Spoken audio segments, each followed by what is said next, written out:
This Week in Startups is brought to you by WordPress. Get started today with 50% off any new planned purchase. Go to wordpress.com/twist to create your website today. And Athletic Greens, the most complete supplement for a better you.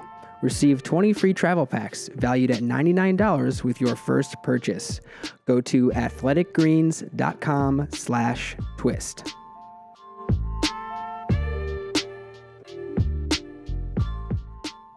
Hey everybody, welcome to another episode of This Week in Startups. This is the show where we talk about startups, technology, and entrepreneurship.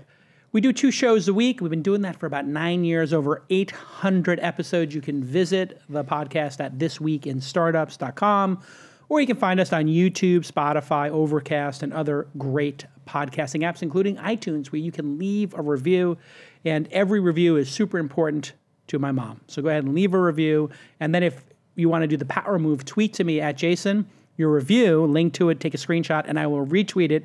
And if you're a really smart founder, you can do that from your corporate account and get bonus points because I'll retweet your corporate account, okay? That's how it works in social media. You got to, give to get kind of situation. All right, today on the program, Cade Metz is back with us from the New York Times. Welcome back, Cade. Thank you.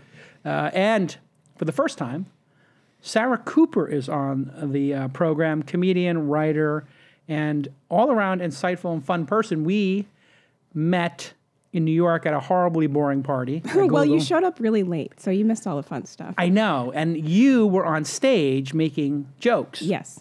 Mm-hmm.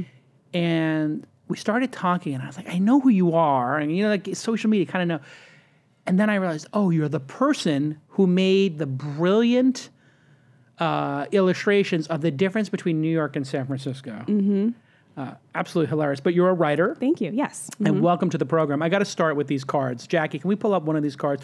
These were what? Just illustrations you did for fun on your blog? Yeah. I moved from New York to San Francisco 3 years ago. And so every year I've done a series of the differences that I'm finding, because there are a lot of differences that I didn't realize there would be. So, a lot. Yeah. And I made the similar trip, except I just took a 10-year detour and got lost in Los Angeles, which is a very similar thing, but perhaps one of my favorite is walking speed. Can we pull up walking speed? You can maybe do a Command Plus. This one is hilarious. Yeah. New York City, you're walking on about 15, and in San Francisco, you're walking on 2. Hilarious. And then the next one, let's see, what is this one here? Men versus women. There's a lot more women in New York. Don't I know it? Yeah. Absolutely. I had a great run in New York, I have to say. This is actually a true observation. Yeah. It's all dudes out here. It's all dudes. Yeah. So what does that mean for male-female relations? If you're a woman coming and who was looking for a husband, or if you're a man looking for a wife? The odds are good, but the goods are odd. That's what they say. You do have jokes. Yeah. There's some pretty odd people out here. There's some You will odd find people. a husband. You'll find someone. But they will not be able to look you in the eyes. Yes. They'll be looking at your shoes. And But they being might very have awkward. money, so that's good. Yeah, they might have a home. Yeah. And the inability to talk to you about anything. Okay, wait, is this one you like, Emmy Award-winning producer Jackie? Just give me a pound plus here. So we have on the left, New York City. So you ask someone how you're doing, and they tell you. They tell you everything that's going on with them. Oh, in New York. Yeah, TMI Absolutely. details. Here, you're just always crushing it. You're always doing... You're up. You're great. You're I am so crushing successful. I'm crushing it right now. Yes. Even though that's probably not what's going on behind in the New scenes. York. Is this true? Is it in your experience, kid? It's true. I was thinking about the walking speed thing. I lived in New York for 12 years. It's not just about the speed. My daughters still make fun of me because here in San Francisco, even because I lived in New York, I will just sort of walk into traffic. Mm-hmm. Yes. In New York, as you're going from block to block, you will just you'll leave the curb, and you're anxious to get across as quickly as possible. You want to get an edge. Right. I would do that even with my stroller when they were babies. Yeah, you lead with the stroller, of course. It's a blocker. Yeah, right. My wife is still angry about that. But it's just how you're programmed. And in New York, you're programmed to route around people expertly. Mm-hmm. So got your bag, you got your coffee, you got your donut, and your crawler, and you'll have 4 people walking abreast in Rockefeller Center, looking up, tourists, taking pictures, spinning in their Snapchats, and you've got to navigate through there like Frogger. Mm-hmm. That is the key to success. But you're right, crushing it. Okay, we got a ton to talk about, and Sarah's going to bring some more funny as we get into the program. But we have to start with something that's very serious. And I was on CNBC when this news broke. Tragically, there was a shooting at YouTube yesterday, and the update is it's not a disgruntled employee or a love triangle, which is what people speculated when they found out it was a female shooter, because I guess statistically, female shooter, domestic terrorism hasn't typically been female shooters, but this is taken a really dark turn. You were there yesterday, Cade. What is the latest news? Well, I mean, first of all, it wasn't just speculation. It was reported that it was a domestic thing. And on some level, it was, another example of how misinformation can spread so quickly, right? There was no indication on the ground that was the case, but somebody reported it, and then it just spreads. To me, This was it was a microcosm of so many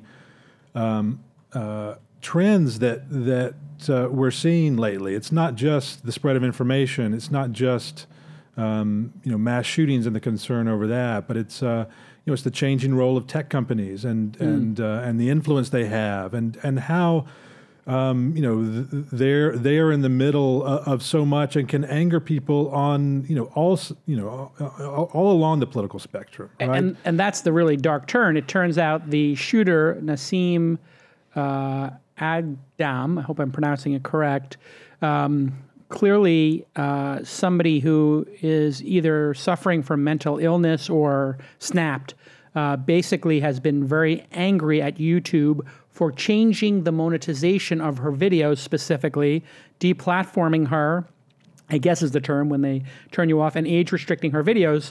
And she made many videos about this and shared them on Facebook and other places.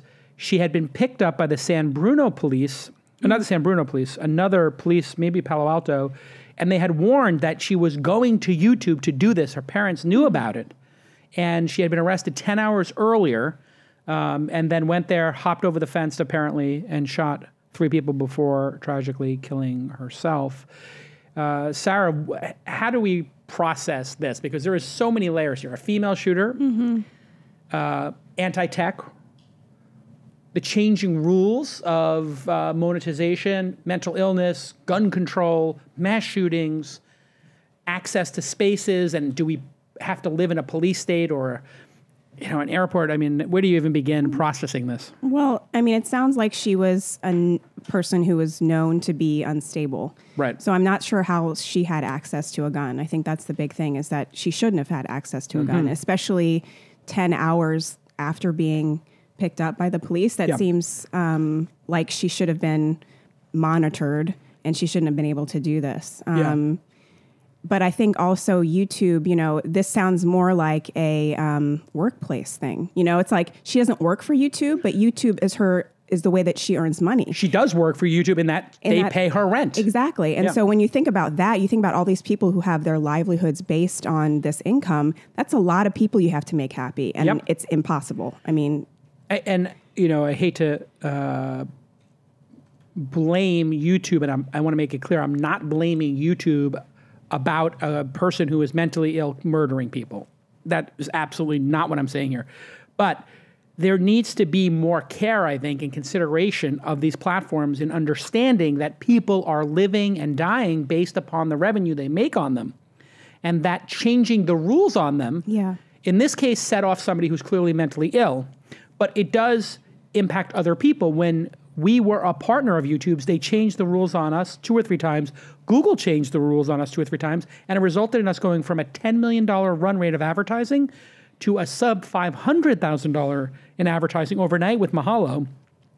Wikia, I think, WikiHow, and a bunch of other sites, Demand Media, we all plummeted 95% in our revenue, and I couldn't get people on the phone. Matt Cutts, all these people lied to me, and I know everybody. I know Sergey, I know everybody at Google, and I couldn't get relief, and I had to lay off 80 people. And so, again, not blaming YouTube or Google, but this is the reality, is that people are working within those systems, and they just change the rules willy-nilly, and they do it all the time without warning. Well, there is another side to this, right? Yes. We are at the same time urging these companies to police their platforms, right? Very good point, Cade. You know, I mean, it's just the way these systems work, right? You have forces on all sides, and these companies in the middle have to balance them on some level, right?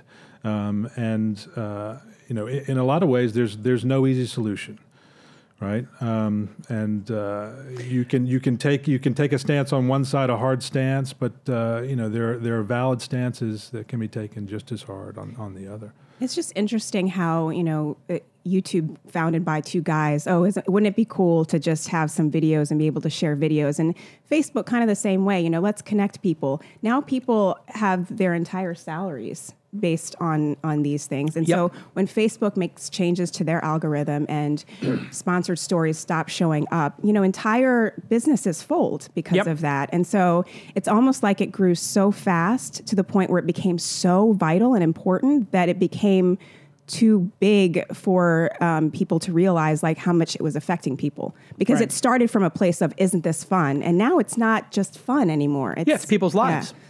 And again, it's not to blame YouTube or any of these platforms. I mean, it is a Herculean task when something, as you're saying, is a really good point. They got so big that then when you try to layer on policing afterwards, it's going to have unintended consequences. Again, this is a mentally ill person clearly suffering from mental illness. They should not have been able to buy a gun as well. Right. And so I don't think they represent some trend, and hopefully they don't represent some trend of violence towards tech companies.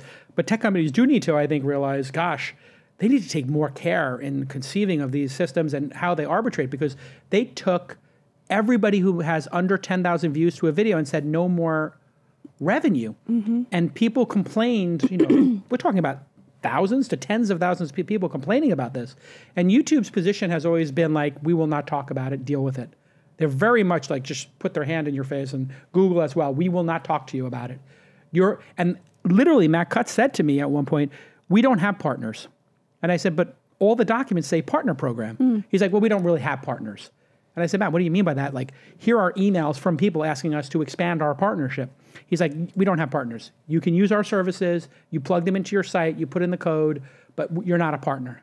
And like, you had this like weird thing whenever you challenge them on the partnership, they would say, we're not partners with you. But YouTube really did do partners. In fact, they have a partner playbook and all this stuff. So it's hard to reconcile what happened here. What do you think about the deplatforming stuff, Cade, of people not being able to publish? Well, again, and free speech and you know, different platforms. Because here, I think the case in her case was, these videos of abs. She had an ab workout video, and they said it was too people under 18 couldn't watch it. But then, you know, she pointed out musicians doing double standard, the double standard of that. And then you have gun. The NRA was like, why can't we have gun videos on there? They're deplatforming gun videos, but then they allow other things like people climbing on buildings and hanging off of them.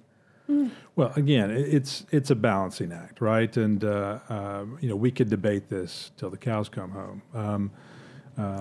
You know, one of the other things I've been thinking about is what this means for not only YouTube and Google, but now companies across the valley and even companies across the country when it comes to security, right? These Silicon Valley internet giant headquarters, you know, have campuses. These have been, you know, relatively open, right? Sure. People flow in and out. You and I see this all the time. Yeah. This might be, it's over. A moment when that really changes. So weird, because the New York office of Google, where I worked, it's not like that at all. It's a lot of security to get into the New York office. So. Well, it's a vertical building, so you enter in the lobby, and you cannot get to the elevators without having gone to the security lobby. In these cases, we have outdoor, you know, basketball courts and parking lots. You know, you have two points of entry into most buildings in New York. You have to get up the elevator, so it would take a little bit of effort. And so they're a little bit easier to secure. But I do think this is the end of the innocence, and we're going to see every campus get locked down, because on Google's main campuses, and I don't have the perfect schematic of it here, but I guess you could walk into it 20 different ways. Same thing with Facebook's campus. There's a million different ways you can pull up right to the side of the building. I mean, this is the end of the innocence. I think you're right. Same thing for schools, too. We're going through this with schools now, and we have to wonder, what does it say about society that like the good people going to work or school now have to go through essentially airport level security to go to work or school? We have to reconfigure all of society around guns. Yeah, doesn't really seem to make sense. Do we think that this, combined with the tragedy in Florida and the march, represents some major tipping point, or are we cynical and think nothing will ever change because of the Second Amendment? Well, maybe a tipping point in that particular area, right? I think we're already starting to see a change in access to the buildings. What about gun control? Well, this is part of a much larger debate there, right? Gut tell you that we could see any kind of meaningful change, or no? Well, I think what's interesting to look at is the difference between what happened here and some other events recently. It was a handgun that was involved, and as opposed to some other AR. Exactly, madness. And thank God. I mean, if it was an AR-15, the difference is noticeable, right? Right, nobody died. Exactly. 3 people survived. Right, and that's why I think people thought it was a domestic situation, because it seemed like there was a target. Right. But that's because she had a gun that couldn't shoot, right, 1 million rounds or whatever it is. There's a distinct difference between these two types of weapons, and this is the perfect example of this could have been a 40-person massacre as opposed to literally 40 deaths as opposed to 3 people injured. Mm-hmm. All right, this is incredibly dark. When we get back, hopefully we'll talk about things that are a little bit more uplifting, and thoughts, prayers, hearts go out to, and any number of ways to say it to the YouTube community where it's devastating, and we're sorry that you're going through this, and we're there for you, and gosh, we all feel terrible about it. Okay, when we get back, we're going to talk a little bit about Trump and Bezos. Trump is super obsessed, and Google and AI, as well as Facebook's never-ending plummet to the bottom, and crypto, that also seems to be bottoming. And on an uplifting note, Spotify doing a kind of a backdoor IPO when we get back on This Week in Startups. Hey, let me take a moment to thank our friends at WordPress, and we use it every day here on calacanis.com and thisweekinstartups.com. If you have a business and you need an online home, and WordPress.com is the easiest way for customers to find and connect with you. You don't need any experience to use WordPress. It just works, and WordPress will guide you through the process, start to finish. They take care of all the technical stuff. It's easy to get your site up and running, and customer support teams are available 24 hours a day, Monday through Friday, and on the weekends. Plans start at just $4 a month. You heard that right, $4 a month. And all plans include a custom domain name for the life of the plan. Come see why 28% of all websites run on WordPress. That's not blogs, that's not content sites. That's 28% of all websites on the internet run on WordPress, and that's for a reason. It's awesome. My friend Matt Mullenweg made the product. I've been using it since the beginning, and what an amazing entrepreneurial story WordPress is. So get started today with 15% off any new purchase plan. Go to wordpress.com/twist. WordPress.com/TWIST and create your website and find the plan that's right for you. That's WordPress.com/twist for 15% off. Okay, Trump has gone absolutely crazy attacking Bezos. Tweets don't seem to make much sense because he's claiming that Amazon owns the Washington Post. That's factually incorrect. He's claiming that Amazon doesn't pay taxes. That is true. They don't pay taxes in a couple of states, which are the states that don't collect state tax. They've been collecting tax in every state since, I think, 2013 or 14. That issue is an old issue. And it seems that Trump is particularly upset about the U.S. Postal Service subsidizing Amazon delivery. They do about 40% of Amazon's deliveries. About 500 million deliveries of Amazon's deliveries here in the United States are done by the U.S. Postal Service, and they get a buck and change discount according to some reports. Although, technically speaking, the post office is legally not allowed to give anybody a discount and lose money on shipments because of there's a postal act that prevents them from doing it. Cade, what are your thoughts on Trump's relentless attacking of Bezos over the last week? Because it did cause the stock to go down about 7% and $50 billion in market cap. It did. This is consistent with the way he has operated, not only as president, but before taking office and before running for president. You know, he consistently will attack particular companies, even particular people involved in companies, we have a piece in the Times this week about this, ongoing phenomenon. In this case, a couple, points. I mean, one, the Postal Service is making money from its deal with Amazon, right. And the Postal Service wasn't, exactly a thriving operation at the point where they made this deal with Amazon. In a lot of ways, it was a life raft, right? Right. Even my daughters, who don't remember the days of the Postal Service like I do, will point out that you now see trucks driving on Sundays, delivering Amazon packages, and they are clearly motivated to do that because it helps the bottom line. Right. That is worth pointing out amidst all the other. How much does this have to do you think, Sarah, with the Washington Post and their incredible coverage of the Mueller investigation? They've been breaking story after story. And, of course, the Washington Post was bought, I think, 3 or 4 years before Trump was in office. So they didn't buy it in order to troll Trump in any way. Yeah. I mean, this was a purchase long before Trump was even on the radar. And again, it was Bezos. Bezos personally, clearly, who bought it. Right. I don't think it has anything to do with the Washington Post personally. I think it has to do with this headline: Donald Trump drops $400 million on Forbes billionaires list, with a specific sentence that says the rise of e-commerce has pushed down the value of properties like Trump Tower.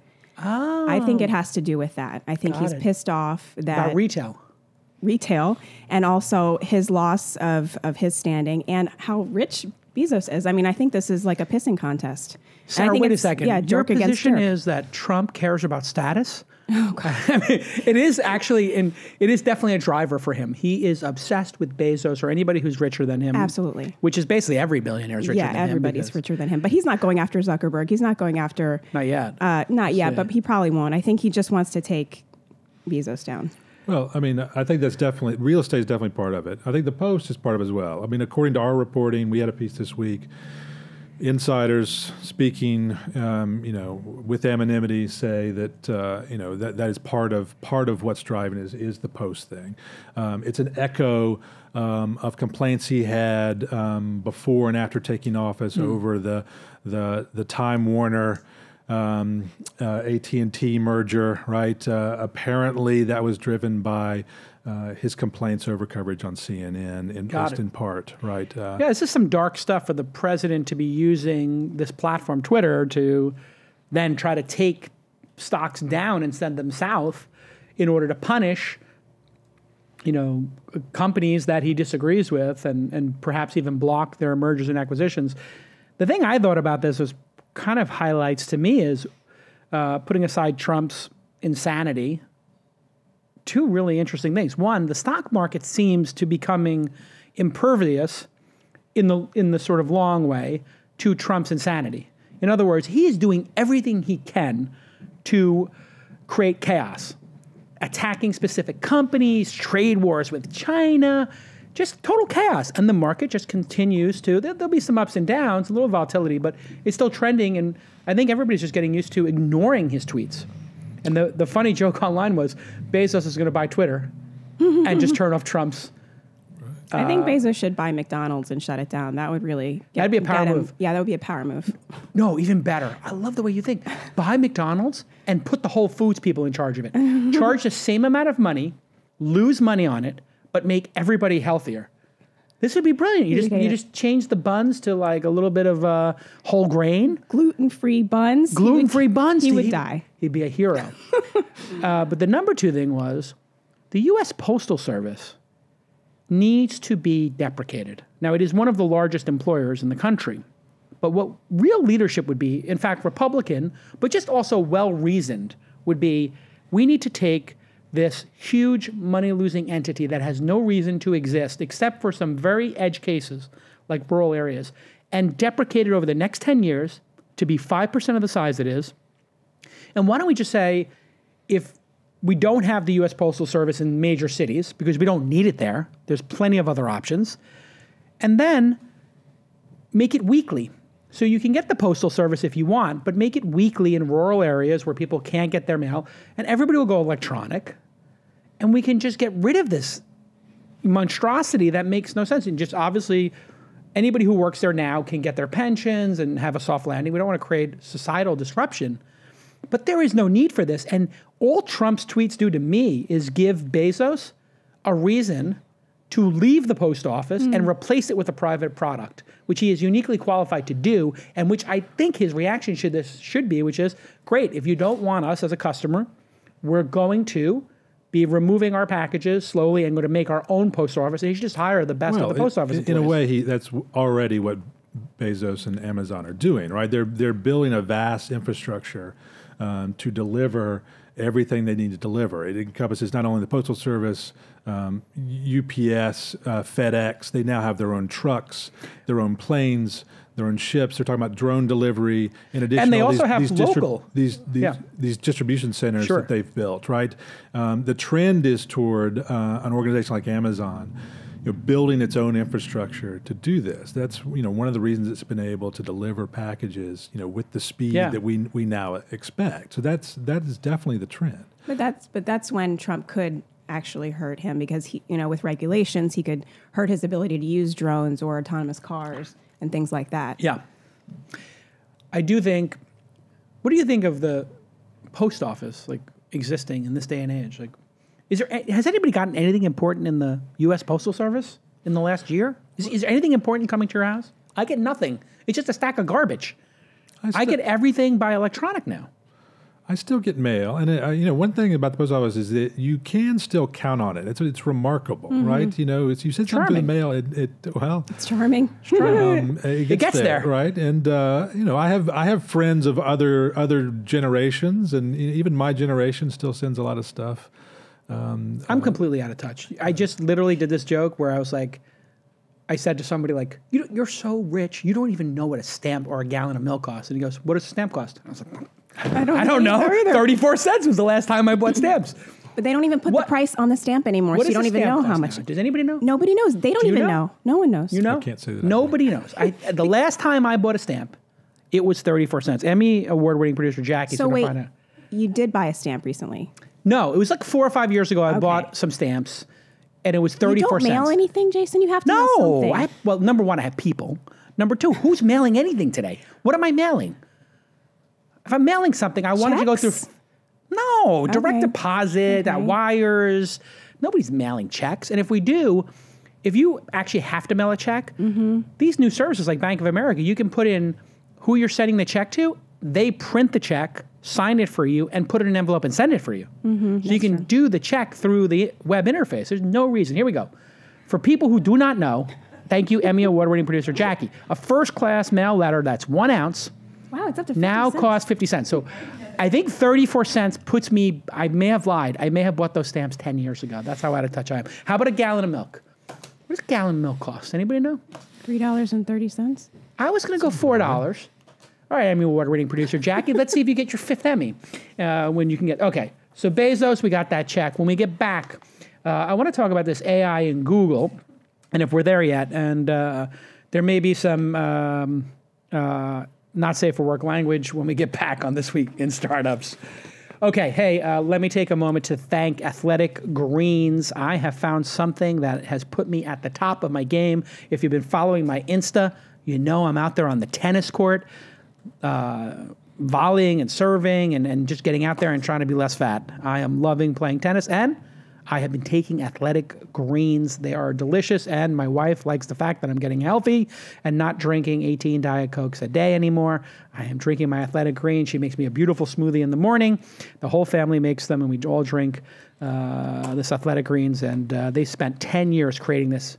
It's efficient, complete, convenient, nutritional insurance for you. 75 ingredients covering 11 areas of your health, and ensures you give your body what it needs through the day so you can power through and get everything done as an entrepreneur or a journalist or whatever you're doing. If you're listening to this, student, it replaces a fistful of supplements, and I don't like taking all those pills, and it adds critical nutrient support.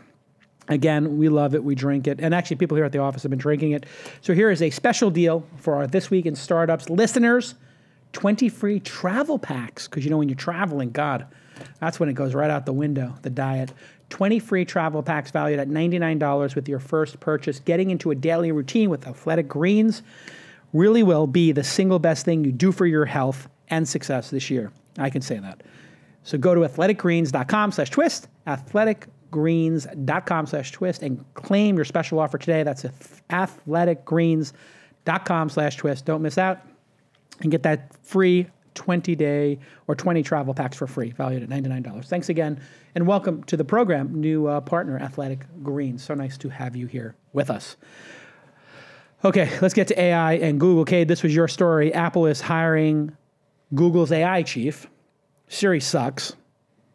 Why does Siri suck, Cade? Let's start with that. You agree? Well, that's easy to explain. Okay, explain it. So what I love is you're a New York Times reporter, so you technically can't just come out and say Siri sucks. You have to be a little more magnanimous, correct? Like if I asked you to say Siri sucks, you wouldn't do it. Let's just say this. I've done your show before. Prior to joining the New York Times, I am much more uncomfortable during this broadcast than I was before. Right. But let me say it. It sucks. I can explain. Explain. What I can say is that many people believe that Siri today trails other assistants. Like Google Assistant. And Sorry, you will say Siri sucks. Siri sucks. She sucks. I can say that. She's the worst. But, okay. This is easy to explain. Okay. Siri was the first of these digital assistants to hit phones. And it evolved in a time where that type of technology was built in a very different way. The way it was built is you put a bunch of engineers in a room and you had them, rule by rule, step by step, build a speech recognition system, build a system that would respond to those commands that it recognized and so on. Now, since about 2002, we have these systems that have evolved. They're algorithms called neural networks that can learn those tasks, those kinds of tasks, by analyzing vast amounts of data. So you have a big database of human speech, and you have these algorithms now that train on that vast database, and they learn by analyzing the data, recognizing patterns in the data, how to recognize spoken words. And so you saw this huge leap when Google moved to that type of technology around 2012. And others. And you see that in search results and the OK Google stuff. That same technology helps drive Google search. Yeah. It helps drive, the Amazon digital assistant. Of course, it's moving into self-driving cars. Is it predictive text as well? Predictive text, which you've seen in Gmail and other things. And the Gmail thing is interesting because that one is getting scary. When you open your Gmail app and it gives you the 3 responses, it's like, okay, sure. I'm not so sure. Let's talk about this. And can you pick up it is in a gallon of milk on the way home? It costs $4. But as you notice, right, they give you 3 choices. Yeah. It's not like it's giving you the one that you want to choose. I use that every day. I know, and people call me out on it. Right. They're like, "This was one of the responses, wasn't it?" And I was like, "Yeah, sorry." I want to get that on SMS, like when your significant other is SMSing you, and it's like, you can tell that they're angry. It's like, "I love you, dear," emoji. Yeah. Or we need to talk about this in therapy. Yeah. Or yeah. I can't talk right now. I'm in a meeting. I wonder if you could have a whole relationship where it's just suggestions. Right. To say literally a whole life. Forth. It'd be like, I love you, baby. It's like, don't call me baby. Okay, next time. I love you, sweetie. Don't call me sweetie. I love you, first name. Okay, that works. Well, that's another sign that this technology, although it is accelerating very quickly, certainly has its limits, right? You can tell in some cases what was chosen by a machine and what was actually typed out by you. And so what I keep telling people is that as much as this technology accelerates, it's not quite where I think the general public perceives it to be sometimes. And this Apple hire significant? That is a hugely significant John right. He's Andrea. Gian Andrea? Yes. Is he Greek? He's Scottish. He's Scottish. And he's not that well known, but it's a big deal. He came into Google in 2010 with a company called MetaWeb. Sure. MetaWeb was building what they called like an open database of all the world's knowledge. Danny Hillis's Los Angeles company, right? MetaWeb? Right. And it was folded into Google Search. So if you, the example I was giving yesterday is if you search on Steph Curry, in addition to getting web links about Steph Curry, you get information pulled from what Google now calls its knowledge graph along the right-hand side, right? So it's facts about him and the like. Yeah. That's what John came in to do. Everybody at Google and now Apple, I'm sure, refers to him not as John, but as JG. JG is what JG. But so he came in on the back of that company, but eventually took over not only all of Google's AI work and research, but the search engine as well. Oh, wow. That's a big deal. Right. It was a big sign that the culture in a lot of ways was shifting at Google towards these AI methods when he took over search. Yeah, they just want to give an answer now. That was what Larry always said to me. Yeah. That was a little name dropping there, sorry. But when I talk to Larry, he'd always be like, well, we're just going to give you an answer. We're not going to give you 10 blue links. We'll just tell you the answer to your question, which of course kills every content business that relies on SEO traffic.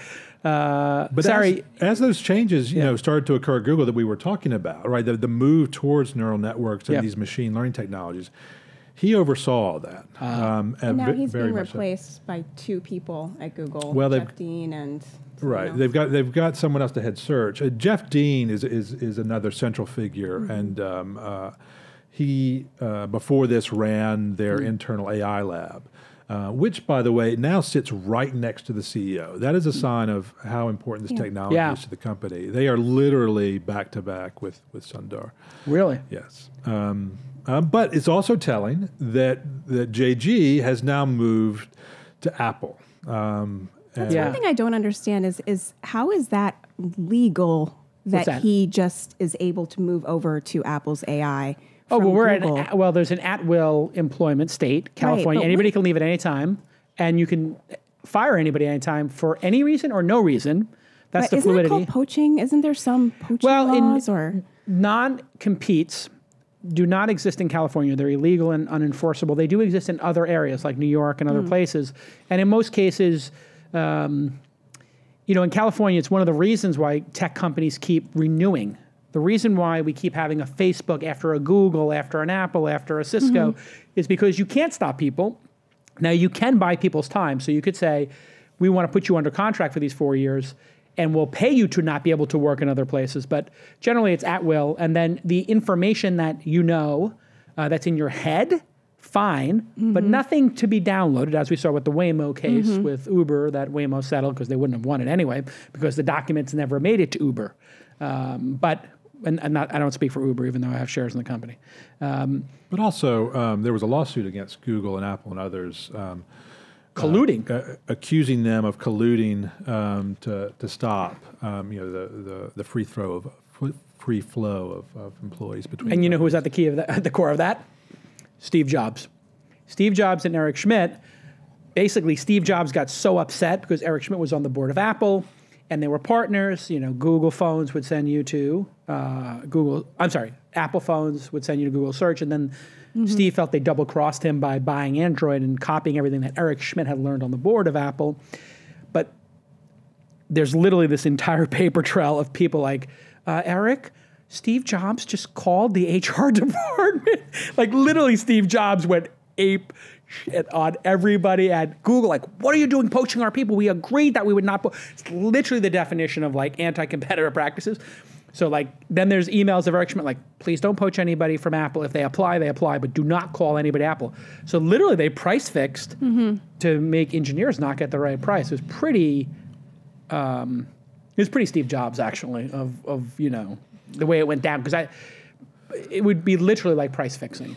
And we have swung very much the other way in this AI field. The researchers who specialize in this technique, oh my God, are millions of dollars, are in demand, to say the least. And the salaries and the compensation is in the millions and tens of millions in some cases. Over 4 years, yeah, for sure.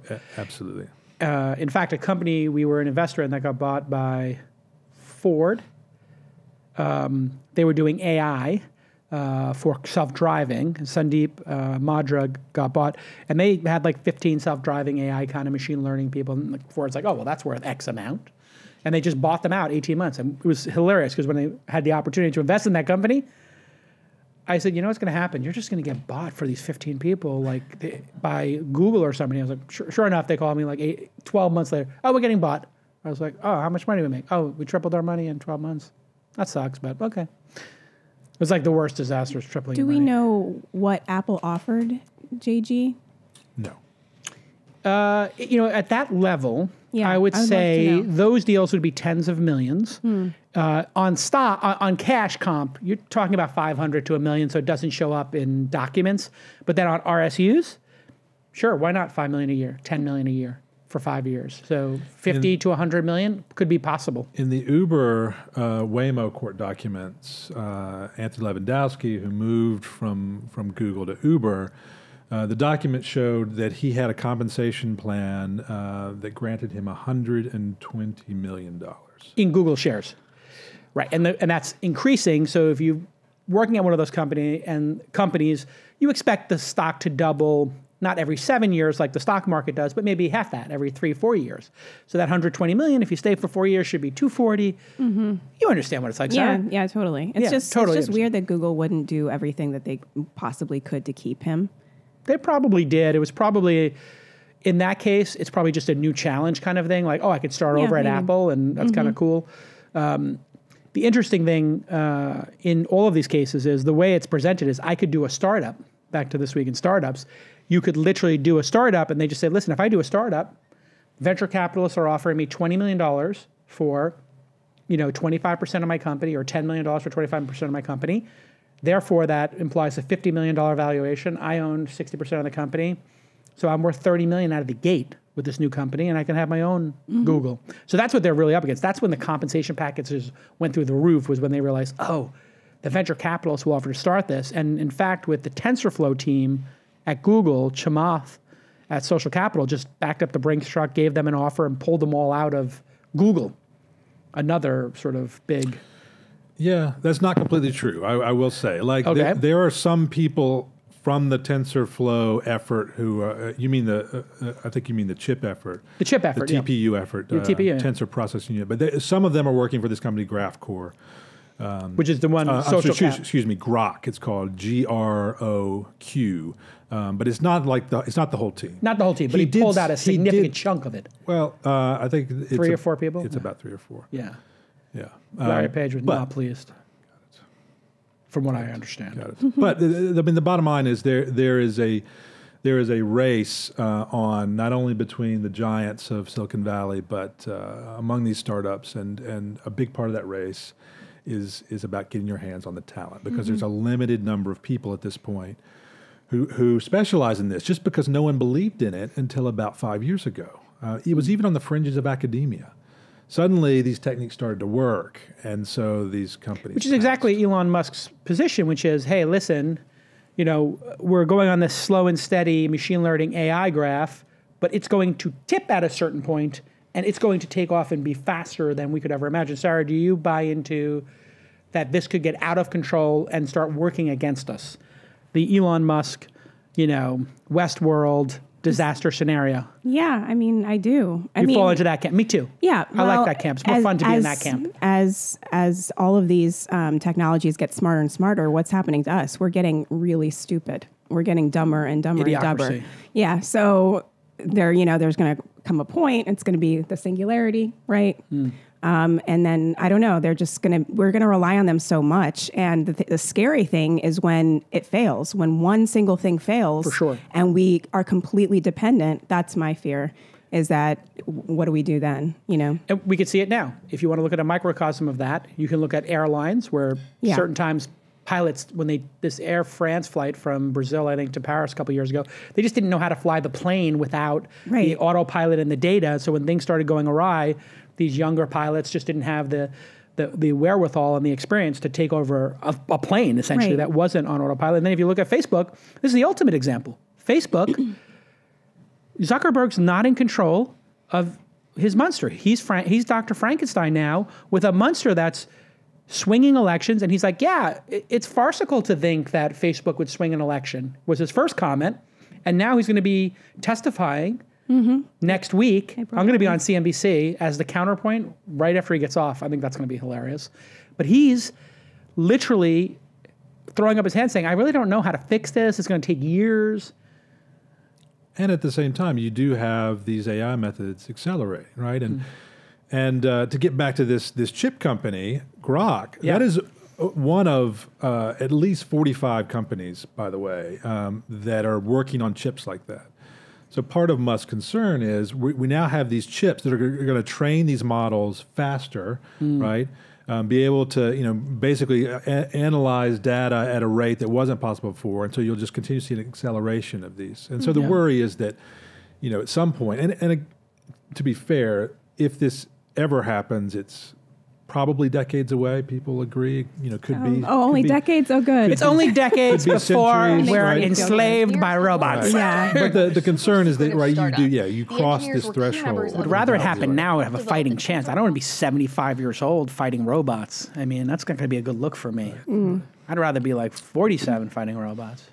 But you do have people who work in this field and have worked in the field for a long time who are just as adamant that it's ridiculous for us to start thinking about this now. The possibility. Yeah, Zuckerberg. That's actually Zuckerberg's position. And did you see Elon's troll of him? Yes, that was the greatest troll ever. They're hard to miss. Right? What did he say? We'll pull up the tweet, delete Jackie. Facebook? No, forget that. There are multiple trolls. The best troll was of him was Elon was like, I've spoken to Zuckerberg. His knowledge of the subject is limited. Wow. Like when Elon Musk says that about you, he's basically, it's like the guy with the highest IQ and a performance ability saying that you're dumb. That's how a high IQ person says you're a dipshit. And it's true. I don't think Zuckerberg's a very smart person. I think he's hardworking, but I don't think he's that smart. Like he can't even figure out what he's building and how it's going to. I think he just happens to be an extremely focused person on building stuff, but he is not. I've spoken to him too. I don't think he's the sharpest guy. I'll be honest. He's just not very thoughtful. Well, yeah, I don't think he's, I think he's pretty smart, though. I mean, the thing that bothers me the most is right after the election, he started doing traveling to different cities around the country, and it seemed like he was, looking into maybe running or something with the knowledge, probably of course he had the knowledge. What was happening with Facebook and how it was used. And so the fact that he was doing those two things at the same time really makes me think it's more sinister than just, what's happening? What's going on? I don't see him that way anymore. So you're in the camp that he's like a Bond villain, like it's more Spectre kind of situation. See, that's interesting. I don't know. Here's the thing. I don't want to be ageist, but I think that he's young. And I think that at this point in his life, he really doesn't realize the power that he has. And he thinks that he can, I don't know. I think naive. Yeah, it just seems like naive to me, the things like that he's doing. Yeah, I built this thing. I can control it. And then Frankenstein all of a sudden is choking you. And you're like, oh, get me out of here. And honestly, what do you expect? He created Facebook when he was, 20? I mean... Yeah. So... And he's never had to really answer to anybody, and he's been enabled by folks like the board to just run amok. Right. So he's never... I thought that was an apology tour, and I said it on the podcast, which is when he started going around, I agree with you, Sarah, that I think he knew that the Russians had totally compromised Facebook, and he knew Cambridge Analytica was doing all this stuff. It's all going to come out in Discovery, is my prediction, that they all knew about what Cambridge Analytica was doing. I think it's going to come out that the Russians and WikiLeaks had the stolen voter data, like the voting rolls, and combined that with Cambridge Analytics' stolen data from Facebook, and then they micro-targeted against people based on who they voted for previously, i.e. people who voted for Obama, get them to not vote for Hillary. Right. When all that comes out and they're complicit, oh my God, that's the end of Facebook. I mean, that's going to be disastrous for them. And he knew, and he went on an apology tour. You think it was an apology tour? I think he was going out there as a preventive measure. Oh, interesting. I mean, it's bizarre behavior. It's really, what was your take on him going to 50 states? And he's like, my challenge for the year is to understand poor people in middle America.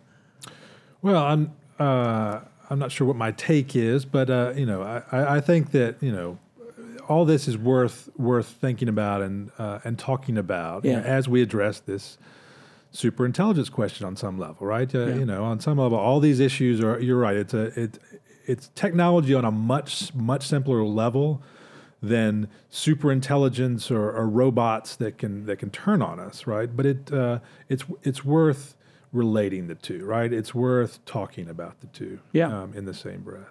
And at the same time, you have Trump leading an anti-technology sentiment in the country. The country already doesn't like the polarization of wealth and the attitude of liberals in technology, kind of thinking they're stupid in middle America and that we know better out here.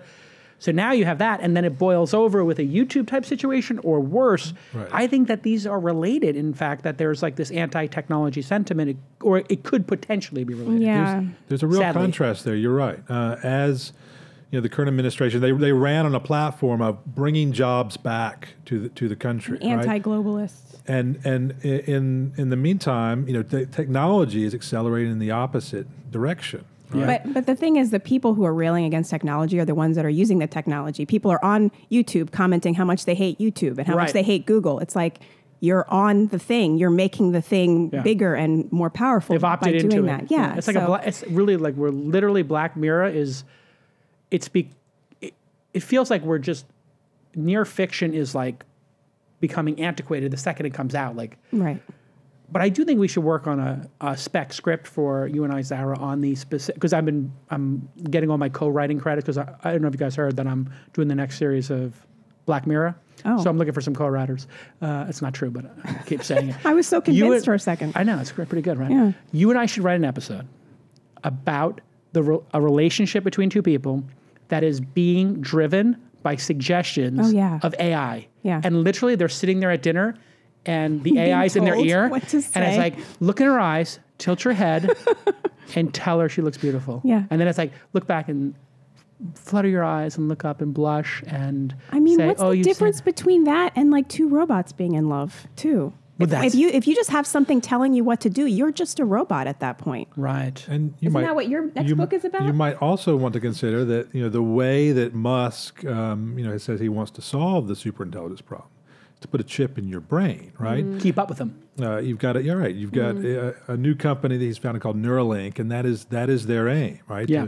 To build an interface for the brain, right? To make us one in a way with machines, and you're right. Keep up with them. Sounds awful. Hey, Sarah, you wrote an interesting piece. Speaking of AI, tell us about this piece. Pull it up on the screen there, Emmy Award-winning producer Jackie, if you will. This is Sarah's piece. Who programmed Google to respond this way to this question? Okay, she'll pull it up in a second. You've been playing with it. What are your thoughts on?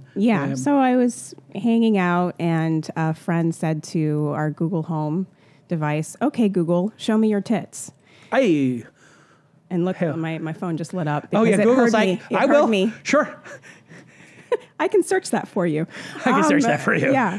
No, but the Google Home said, I'd rather show you my moves, and then it played some like beatboxing music. And it was so strange to me because, okay, Google, show me your ankles. I'm sorry, I don't have, I can't answer that. Anything else. So literally a bruh. So literally that one thing, has this very unique, special response that also doesn't make any sense because when you say, okay, show me your tits, like that's not a nice thing to say to anybody. No. And so it just seemed like a very strange way to respond to it. But it specifically has been trained to respond to that question. Right. And so now I'm like, were there product managers sitting around a room being like, what's a funny way that we can respond to this? And they came up with that. That's what they came up with. I'd rather show you my moves. Yeah, I'd rather show you my moves. It literally is, like if you think about like nerdy guys and how horrible they are at communicating with women or just anybody. and now that's our and now they're devices. the ones trading the devices. Is like literally with a female voice though. With a female voice. That's the weird thing is that it's a nerdy guy's mentality with a female voice. It literally is like in Japan. Like when I went to Japan about a decade ago, all these people were in line in Akihabara, and I was taking a tour with one of the Engadget writers because we had launched Engadget Japan. So they were taking me around the electronics district, which is called Akihabara, I believe. And there's all the people online. And there's a bunch of maids outside, like Japanese women in traditional maid costumes, puffy skirts, black and white kind of situation. What are all these old men in line for? And these are like working men, like with bad suits and balding and tired and smoking in line, 50, 60-year-old guys like grinding it out. And they're online at 6 o'clock at night. And I go to the front of the line, and he showed me, it's like, oh, they're in line because they're selling the new maid, the AR maid. And it's a limited edition of X number of maids. And it's a maid where you can control her in the virtual world and spank her and give her gifts and do all these crazy things. And I was just thinking, this is seriously dystopian. Like, they're online to pay, and it was $60 US, to pay $60 to buy a maid that they could then control in a little box. And I was like, men are strange. And Japan is strange. And Japanese men then, plus AR technology gets really strange. All right, let's segue over to, it's getting really, Cade, what Black Mirror episode should we write? We should write one. Oh, Are you a fan of Black Mirror? You've seen half of them, all of them? I have not. So I'm not a huge fan. All right, I'm going to tell you work backwards. Okay. Oh, really? Or maybe start with season 2. I think it's where all the good ones are. What do you think? No, we started with season 1. We're actually on season. The first episode is so disturbing. The pig episode. Right, I loved it. That makes sense. Comedian, like, it's pretty dark, right? I mean, it is dark. Yeah. But the first one is so dark that I think it sets people off to not like the series. And then there are other ones, like San Juniper, I think, is a really cute one or interesting one. The one where the woman is, what's it called? Spiral, downward spiral or something. What was that about? The woman who's swiping and they get their clout score basically on their phones. Yes, I love that. That one is is the best one. But my favorite is the robot dog. I don't think I saw that one yet. You guys did robot dog one. It's like a very like sparse, like Kurosawa kind of film. It's pretty great. It's totally worth getting in there and watching it. Okay, crypto is collapsing. ICOs are getting prosecuted by the SEC, and seems like the buy side is going away. Bitcoin under 7,000. If you bought at 19,000, you've lost more than half your money now and counting. What do you think is going on here, Cade, with crypto in the valley of death? Well, I think it's a reminder, and people who closely follow this, realized this even months ago when there was so much hype around Bitcoin and the blockchain. It's a reminder that what has really happened here is that Bitcoin and other cryptocurrencies exploded as a means of investment, right? It went up. Now it's going down. And all this other stuff that Bitcoin and the blockchain is supposed to change, we're still waiting for, right? And in fact, like all the speculation makes all that stuff impossible. As it goes up and goes down in these extreme ways, it can't be a currency that we use to pay for everything. It can't. You can't drive these sort of blockchain systems that are supposed to keep track of all things in ways that humans and traditional databases can't with these these vast distributed ledgers. The story over the past year or so is that. People have bought into it as a way of making money, right? Right. And now many people are losing money. Right. And we had all this hype over these hedge funds, and now so many of them are closing. Yeah. That's the story. What's your take on all this, people Sarah? to discourage people to using it using it that way? I mean, how do you discourage that? Well, you don't. I mean, it's part of it. I'm just saying, Because it makes sense. People think that as the price goes up, that means that progress is being made on these other fronts. I mean, it's just sort of a natural thing. That is the unique thing in this, I think, which is startups. People make a lot of promises. They may raise some angel funding, go to Y Combinator, go to Launch Incubator, 500 startups, whatever. They sort of get on this path. And maybe it's going to work, maybe it's not. But you haven't had the ability for a global footprint of individuals to bet on that. And what happened here was you had an unregulated global gambling system. It's essentially a sports book on a global basis that's anonymous with no regulation, no legal documents even. People just ship their money to wallets. What did they think would happen? The mafia, governments, rogue governments, ISIS, who knows who's participating in this madness. And all the intelligent people I know who were drawn to it were saying the same thing. I'm just buying, like literally very famous, smart people. I'm just buying these coins, these ICOs in the pre-sale, getting them for 50% off. Then I sell 2/3 of my position, make a profit when these other idiots buy it publicly, and then I hold the last third as a free roll to see if it's going to make money. So literally, smart people were complicit in promoting this, knowing that they were buying shares at a lower price in a product that would probably never come out, based on a white paper with people who had no legal standing to sell these shares. It's insanity. How's your crypto doing, Sarah? How are you My doing? crypto, my Delta Sky Miles are doing really well. Yeah. Didn't someone just buy real estate in New York with Bitcoin, though? I mean, that some that people just have done happened. those, yeah. So isn't that showing that eventually we're going to get to where it is being used as the currency for everything? I mean, I'm doubting it right now. That's the vision, right, of it? The vision would be that a store of value, like gold, right? Like I could put it there and it'll be fine. I could hide it there in case the world collapses, zombie apocalypse, whatever, currency collapses. That really still exists with Bitcoin, even at 7,000. It's relatively stable, I guess. It's, Maybe we need people to lose a bunch of money so that it won't. I think that's part of it. Yeah. But, people are now starting to go to jail.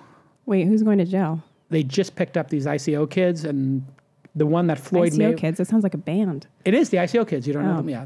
Anyway, the one that Floyd Mayweather was promoting, they just picked up this kid after he bought his one-way ticket out of the country.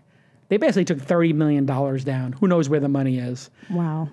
They're out of Florida, which should have been a tip-off. Floyd Mayweather's tweeting it about how much money he's going to make off this thing. And this is where it's going to get interesting. All these promoters, if you're promoting the selling and buying of stocks, the SEC is going to look at you as a buyer or seller. Okay, as we round up here, coming around third base to home plate, self-driving cars.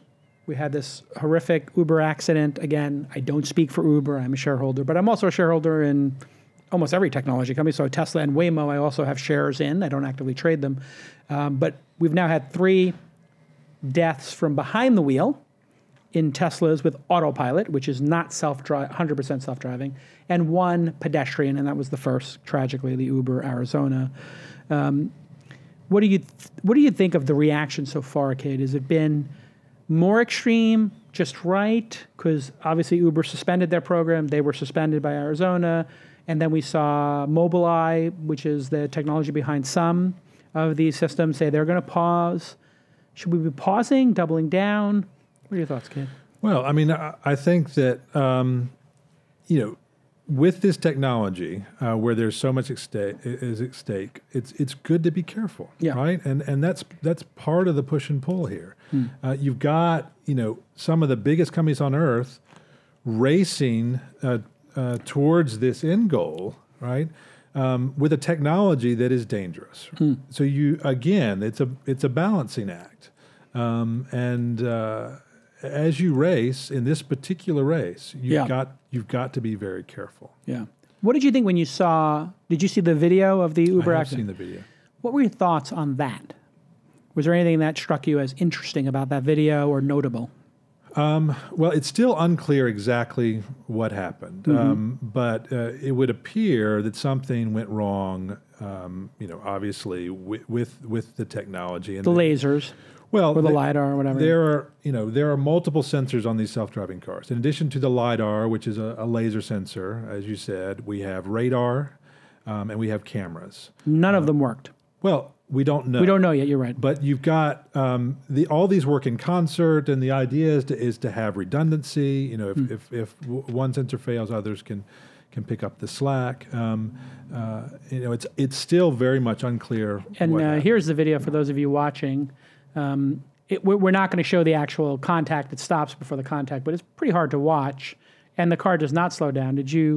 Sorry, what are your thoughts on this? I mean, it's really scary because you said, this should have been detected. An object in the way should have been detected. I see these cars driving around the city all the time, and they're so cautious. They're going pretty slow, actually. We want them to go faster. Sure. They're in your way. Yeah. And so for this to happen, it just seems really out of nowhere. I have a take on this. Ask me what my take is. What's your take, man? What's my take? So looking at this tape, and again, I don't speak for Uber, but I am a shareholder, but I have no inside information, obviously. So the safety driver, is looking down, I think people said 10 out of 13 seconds. And Uber spot checks, according to what they've said, the people who are driving at the safety driver. The safety driver was not looking up. And they were responsible for staying awake and watching the road. They would have seen this person, I believe, and been able to apply the brakes. Instead, they don't even see the person until 1 second. So I think we have two possibilities. Either machine error and human error, or human error. And the machines wouldn't have been able to detect this because it was a dark road and the woman was coming out of nowhere in the middle of the road. Who knows? So anybody can run out in front of a self-driving car and get killed. That is not the fault of the self-driving car if they can't stop in time. It's the fault of the pedestrian or whoever jumps in front of the car. So this is disturbing for me. If we look at the 3 autopilot accidents, and I've been tracking these because I have logged at least 20,000 miles on autopilot. 20,000. I have 2 Teslas with autopilot. I drive them every day on the same stretch of road, in fact, that the Mountain View accident happened, the 101 and the 280 here. The autopilot, the 3 cases that I know of, there's 3 deaths. The first was in 2016. A super fan of Tesla was driving on a road in Florida. A tractor trailer went in front of them. They were reportedly watching Harry Potter, and they had multiple times been told to hold the wheel, and they had 7 full seconds to avoid this accident. In other words, they were completely not paying attention. 7 full seconds that this truck took. So Tesla was not at fault in that one. So that's 2 out of 2 where there was a significant human component or complete culpability on the part of the human. The third one I know of is the Chinese car. In China, a Tesla on autopilot, ran into the back of a street sweeping that was on the side of the highway. Again, these autopilot, you have to stay vigilant. And there's video of that one for some reason. And it plows right into it. So that person was clearly not paying attention, I believe. And I don't know if they have an NTSB report yet. And in the third most recent one, which occurred here on the 101, and there's an element of the battery fire that is notable, like it really went up in fire, but we have gasoline engines exploding all the time, so I don't think that that's actually an issue. In this one, the person hit a divider that did not have the safety cones. They would have survived in all likelihood if the safety barriers, those compression technology was there. It wasn't. The person had the autopilot on. The person, according to Tesla, had it on the 1 setting. And he was going, I believe, some very fast speed, 80 or 85. The 1 is the length of cars between you and the one in front of you. You can set it from 1 to 7. I set this all the time in my car. I always set it to the largest one unless I'm in stopping on traffic when I'll lower it because I want to have as much time as possible. The person also in the 101 accident, the Apple engineer, and again, it's tragic. I'm not blaming anybody here, but there is an uncomfortable truth that is emerging from these 4, which is humans either abusing the technology or getting distracted. Some people are actively abusing the technology, watching movies using it, or in this case, the person was responding multiple times, was speeding, was using it on an on-ramp, and was playing with the distance in an unsafe manner. Mm-hmm. How do we reconcile that? Well, because all 4 of them have this component. Well, I've never been in a self-driving car, but the name self-driving car says to me that you shouldn't have to be paying attention. I don't know why that Well, they call it autopilot. Right. And you have to sign off multiple times in the interface. When you engage, it gives you a big thing. Keep your hand on the wheel. Yeah. If you take your hands off, it does a blaring alarm. Put your hands back on. Mm-hmm. So it's called autopilot, and it's explained to you 18 ways to Sunday. Yeah, but still, I mean, I think that that's to be expected, that people are going to think, well, I can go do other things while my car is driving me for me. Even though it tells you don't do it. Even if it tells you don't do it, but also with the Uber. Because of human nature. Accident. I mean, if you're saying that the safety driver should have been looking up, that was their job. They were being paid to do that. Right. They chose to look down at their phone and do SMS or play Candy Crush. But in the future, when that's just a regular human not being paid to do it, are they supposed to also be paying attention as their car is driving for them? Well, eventually the technology would have such great efficacy that I guess they would say at a certain point you can now do it. Because right now I think Tesla's claiming 3 or 4 times or 5 times safer. I can't remember the exact number. Emmy Award-winning producer Jackie will look it up, but I think it's 5. But it's worth pointing out that the Tesla system is very different from autopilot. Is very different from the cars that Google and Uber are building. Waymo now for Google, where they are trying to build what they call level 5 cars that are fully autonomous. And Google, in fact, in Arizona, not far from where the Uber crash happened, says they have cars on the road that now operate without a driver behind the wheel. The minivans. They've got somebody in the back seat of these cars, but there's no one at the wheel. It's unclear to what extent they're testing these, how many cars they have doing this, but that is the eventual goal. And the regulatory situation in Arizona allows for that. Right, and California is moving in that direction now, and we'll see how all that goes after this crash. If we really, one thing that's good, I think, is that we're not overreacting to these. We're taking them seriously, and there's so much data involved. I mean, think about this: in 2 of the 4 accidents, we have video of the exterior of the car, right, the dash cam. In one of them, we have video of the driver. And in all cases, we have massive amounts of data to say this person was abusing or misusing or flaunting the warnings and just completely not obeying the rules. And it got me to thinking, like, the number one contributor to crashes and fatalities is human error. But aside from human error, speed. Oh. In terms of fatalities, what makes something a fatality versus just an accident, somebody getting hurt. If we really, as a society, wanted to curb this, speed regulators on cars have existed forever. And if we're going to have an actual discussion about safety, why are we not starting with putting speed regulators on cars? If we said, if you have a car in California, the speed limit, max speed limit is 75, everybody must have a regulator to 85, just, for some margin of error or something, or some special circumstances. If you're on your own property, you can turn it off for a racetrack. There could be some way to disable it. But when you get your car inspected, it has to have this. I think that would really help distract the gun nuts. If you started saying you're going to take away their speed, they would kind of get distracted with that and stop talking about guns. So I'm a fan. But I mean, Cade, what are your thoughts on my proposal that if we're going to have a serious discussion about lowering deaths, why don't we start with the number one contributor, which is speed? I think it's a sound argument. I don't think that's the argument people are going to have, right? Because we've moved on from that towards another type of technology, and people have had the right to drive their cars as fast as they want. So taking it away would be wrong. I'm not saying it would be wrong. I'm just saying that I don't think that it would not sit well. That it wouldn't sit well. Right. So this is the interesting thing that I think we have to look at with regard to self-driving technology. And this is where I think the public, and there's got to be some leadership in government or in the industry, which is, hey, every technology can be misused. These cars can go faster than they need to. People are buying cars that go 200 miles an hour. Yeah. Max speed and acceleration is one of the key selling points and value propositions. We have decided as a society that we will accept people being able to drive insane speeds. And in fact, if you get picked up for doing 90 or 100, you don't get your license taken away. This is if we really want to be serious about this, why don't we just impound cars that go over a certain amount of speed or put these regulators in them? Wow. Are you going to run on this campaign? Because I think it's going to be good for you. It will not work.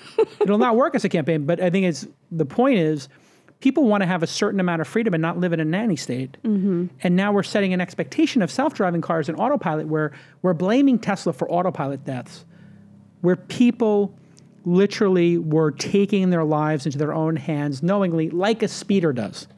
If a person stands on their motorcycle and does a ghost ride, well, ghost ride is technically when you jump off, I think. But if you do that thing where you stand on your motorcycle, you do a wheelie, you are taking a huge risk. You're driving recklessly, acting illegally. It is not Honda's fault that you died while standing on the top of your motorcycle. It is not Tesla's fault, in my mind, if you watch a movie or you text while the car is in autopilot mode. And everybody's making this argument that autopilot shouldn't be allowed because people can't control their own behavior. They can't police their own behavior. I find that argument to be insane. If you chose to text on autopilot, you are knowingly taking a huge risk. I don't know. What are your thoughts, Ken? You keep asking me my thoughts. Your thoughts. I can deliver the facts. The facts, what yes. I can, and I think you've laid out the situation at least. You're right.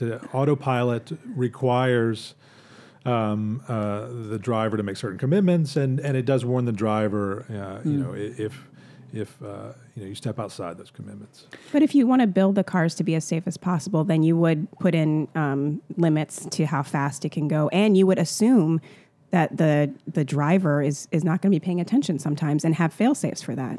Yeah. You're going to have to. Yeah. It's just a shame. We can't have nice things because people abuse them. Like, we're literally going to have to... There's a possibility that people might say no autopilot anymore. Remotely turn off all autopilot in Teslas, which are already 4 or 5 times safer than humans. Mm-hmm. This would be a tragedy right now to do that. And here's a little caveat. People don't know this. Tesla recently did their biggest update to autopilot ever. I've been using it. It is scary how good it is. It is a step function higher in terms of its ability. Literally, I engaged it on an off-ramp the other day. And I watched some videos online where people said it stopped ping-ponging. Ping-ponging was an effect where your car would constantly be making micro adjustments in the lane. So they called it ping-ponging, right? Going back and forth between the 2 lanes. Now, when you engage the new Tesla, it has blue lines and a little shadow under it, which I think connotes that it's in the new higher level. So one of my cars has it, one of them doesn't. So I think they roll it out slowly. People online have been talking about this and making videos, and they're freaking out, the enthusiasts, at how much better it is. I don't know this, but I'm going to speculate here. The Apple engineer who died, there is a distinct possibility, since he was a fan of the technology and he was ignoring the technology, that he got that update. The update that everybody is posting YouTube videos about, claiming how great it is, that it works on and off ramps now, because it does. And I myself tried it just the last week of putting it on during an off-ramp, which is one of the more challenging situations. You're going across the 380 and you're getting on the 101 North. I did it perfectly today. I did it on the way. I'm sorry, I did it yesterday on the way here. And I'm speculating here, but there might be a situation right now where this person, based on their behavior, it looks like they were testing the limits of it. Mm. In other words, they didn't have their hands on it. They had been told multiple times to put their hands back on the wheel. I think they may have gotten the update, tragically, and then pushed the envelope on it. And we're driving at speed, and we're driving with 1 car length of distance. And that's just a tragedy. Anyway.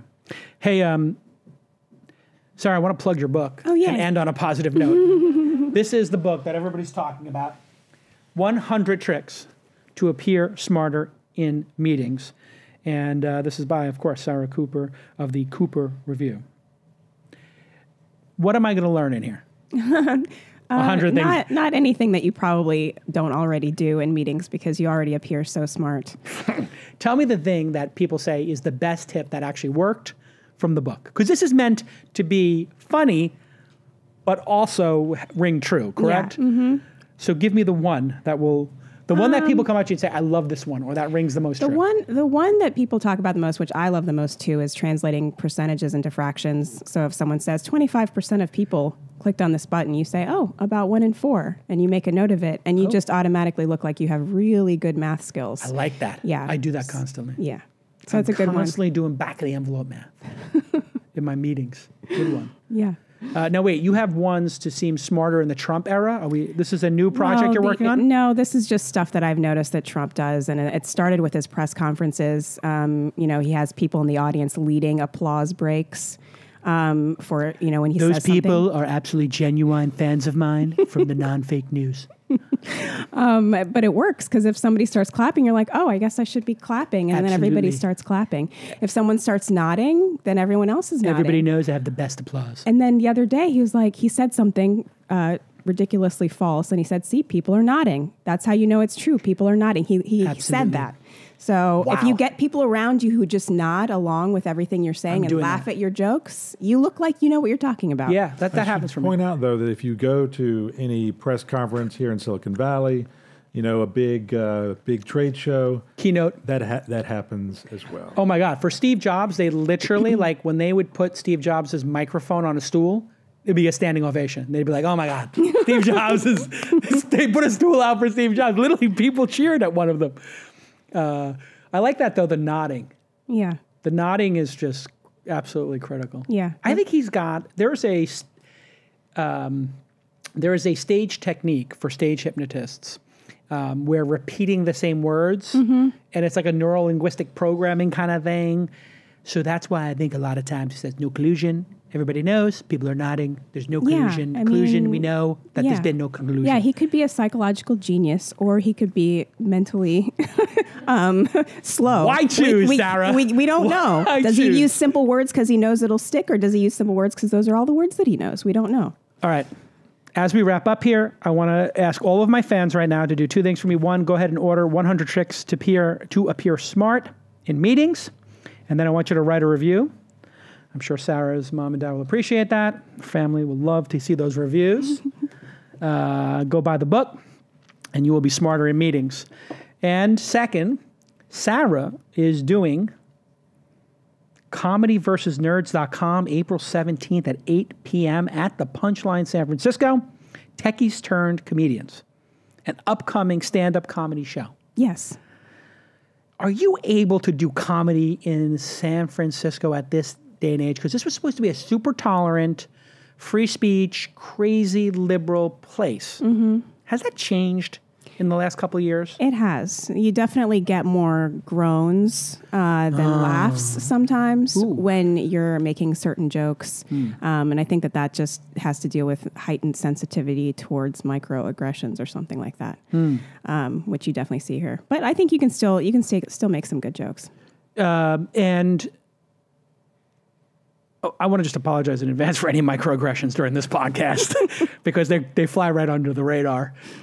So if any of Cade's, I was extremely offended. Any of Cade's microaggressions, I just want to get them out of the way right now. Everybody can follow Cade on the New York Times and subscribe to the New York Times. One of the best things you can do today, and I mean this sincerely, if you're a citizen of the United States in a time when truth is being questioned and messed with, the great act of civil disobedience and being a great member of society, a great citizen, is to take out your credit card and subscribe to the New York Times, the Washington Post, and other journalistic organizations that are helping us navigate the truth at a time when the president himself is trying to manipulate and deride the people who exist only to try to find the truth. What is it like to be a journalist in this Trump administration? I mean, you sit there and you have an organization with hundreds of people trying to find the truth. Good people went to great schools who could make more money working other places. Does that inspire people at places like the New York Times to get at it harder?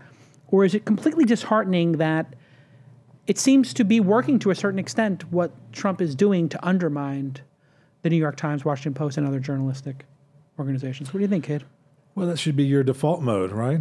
I'm taking the middle road again, but regardless of the political situation, that should be the default, right? Is to pursue the truth. Pursue the truth. What about you, though, Cade, personally? Why do you keep trying to bait him? No, I'm not going to bait him, but I do want to know no. personally. Do you feel more inspired to be a journalist today? I'm curious, in this face of this. Is it more inspiring to be a journalist, do you think? I kind of feel like it is. It's a more sense of a purpose. More at stake.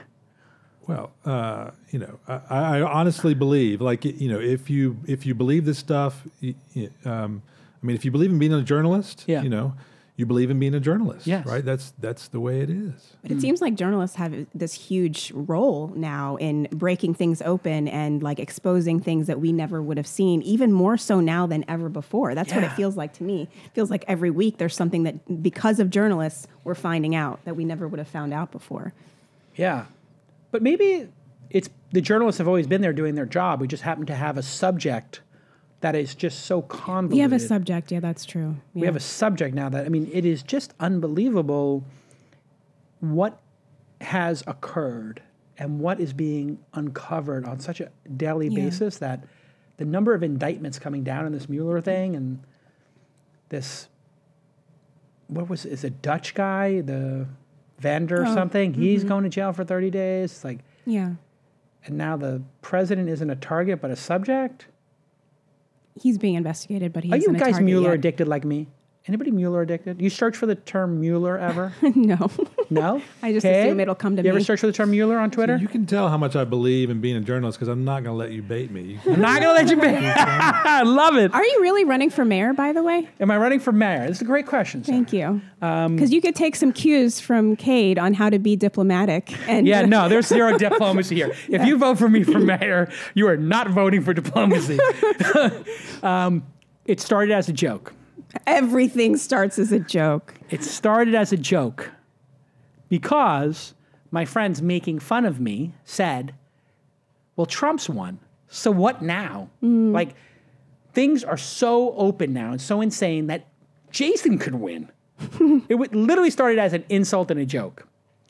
And somebody said it at the poker game, and then at dinner somebody said it again.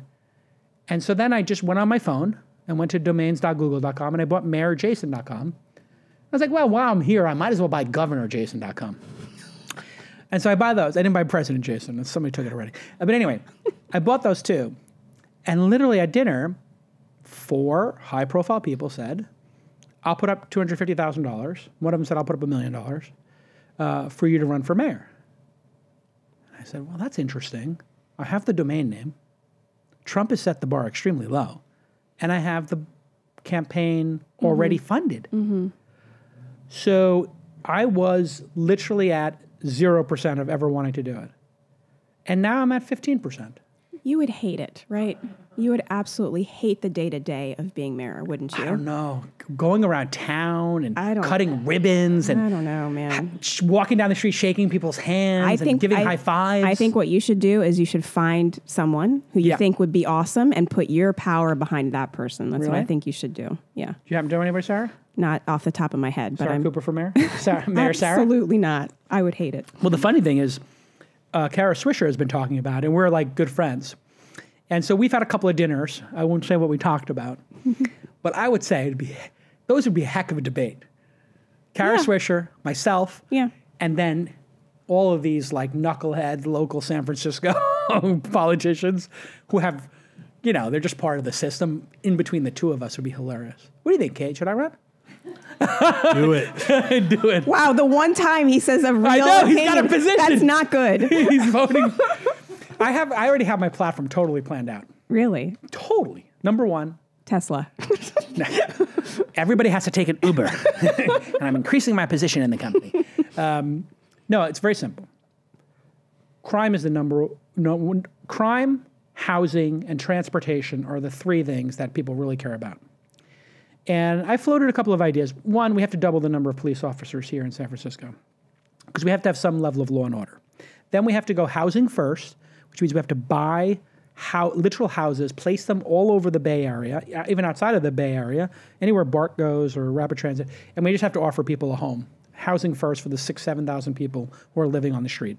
We're going to have to increase taxes, and we're going to have to just give people the ability to build taller, wider, deeper in the city. So I think if you solve housing, rapid transit, which is a function of housing, crime, and homelessness, you're on a pretty good path to making this city the best city in the world. And that's, I think, if I was going to do it, it would be for the challenge of making San Francisco the best city in the world, which I believe it can be because of the people here, the technology here, and the solutions here. But it's never going to happen if people are fighting over positions that are based upon their emotions or whatever. We have to take a lean startup-like approach, which is, what is the best solution?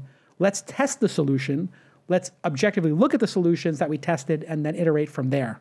So taking a startup-like approach and applying it to the city would be the approach I would take, which is I don't necessarily have the answers, but I know how to test it and then work towards the answers and solutions. So how was that? Does that sound It's pretty good. It's pretty good? I think Trump talked about how he was going to run the country like a business, and he ran all his businesses into the ground, and so now we see what that's like. So Yeah. we have to look at your startup record, and then we'll know what you're going to do with San Everybody Francisco. knows I'm the greatest angel investor in the history of all angel investing.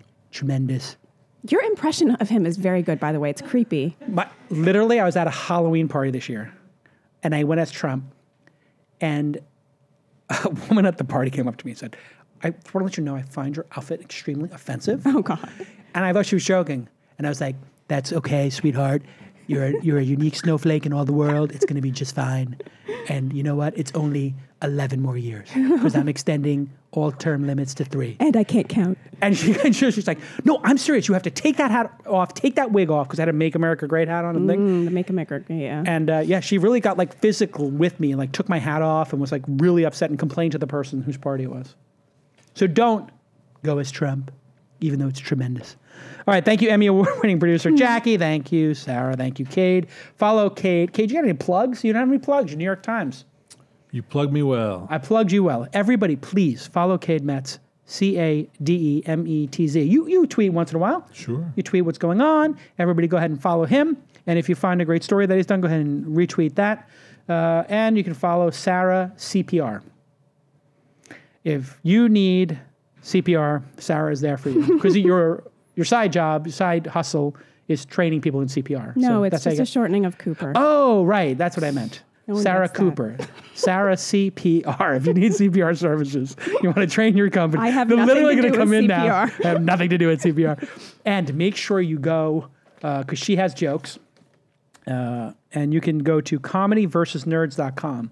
I want to go to this. Please come. We can give you 5 minutes if you want. I would do that, but literally it would result in so many hurt feelings and microaggressions and macroaggressions. People would be very upset. We'll put you on at the end when everyone's really drunk and they won't take it seriously. Are you going to do the thing Chappelle does where you put the phones in the bags? No phones? No. We're not going to do that. You got to do that. I don't like that.